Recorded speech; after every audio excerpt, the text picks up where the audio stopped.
તો આપ જુઓ વડોદરાના જે ઉદ્યોગપતિઓ છે તે આને સરળ અને સંતુલિત બજેટ કહી રહ્યા છે। કેટલીક આશા અપેક્ષાઓ હતી પરંતુ તેમની ફળી નથી, પરંતુ એકંદરે તે લોકોએ આવકાર્યું છે આ બજેટને। અમદાવાદના લોકોનું શું કહેવું છે બજેટને લઈને, જાણીશું તેમની પ્રતિક્રિયા। કેન્દ્ર સરકારના બજેટ બાદ હવે વિવિધ જે નિષ્ણાતો છે તેમની પ્રતિક્રિયા આવી રહી છે। આપણી સાથે જીસીસીઆઈના વાઇસ પ્રેસિડેન્ટ છે, આપણે તેમની સાથે વાત કરીશું। સાહેબ, પ્રથમ શું પ્રતિક્રિયા, બજેટ કઈ દિશામાં લઈ જનારું છે?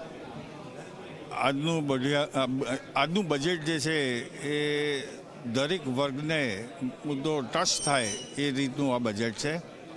ફાર્મરથી લઈને, મધ્યમ વર્ગથી લઈને, સિનિયર સિટીઝનથી લઈને, ઇન્ડસ્ટ્રીથી લઈને, મારી ટેક્સટાઇલ ઇન્ડસ્ટ્રીની અંદર પણ આજે જુઓ તો એ લોકોએ મુદ્દો લોંગ સ્ટેપલ કોટનનું ઉત્પાદન વધે એના માટે પણ ફાર્મરોને સપોર્ટ કરવાનું આજે બજેટમાં જણાવ્યું।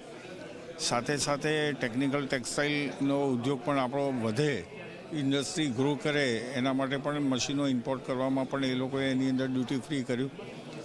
બધી જ જગ્યાએ જોવા જઈએ તો આ 2047 વિકસિત ભારતને ધ્યાનમાં રાખીને આ 5 વર્ષનું જે બજેટ જે છે એ ખરેખર સરળ, સુંદર અને સૌને ગમશે એવું મારું માનવું છે।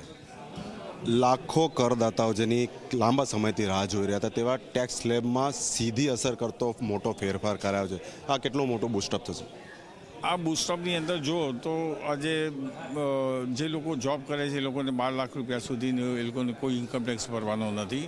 પછી આજે 4 લાખથી શરૂઆત કરીએ અને જે આ વખતે મેડમે કીધું એ રીતે 70,000, 1,10,000, 25 લાખ સુધી જે બચત થાય છે એ આફ્ટર ઓલ આ બજારમાં પૈસા આવશે। બજારમાં પૈસા ઘણા વખતથી રોકાયેલા હતા, એ બજારની અંદર ખરીદ શક્તિ વધશે અને ખરીદ શક્તિ વધવાથી વેપાર અને ઇન્ડસ્ટ્રીને ટેકો મળશે અને એની અંદર એક્સપોર્ટ પણ વધશે, તો પૈસો ફરતો જશે એવું મારું ચોક્કસ માનવું છે।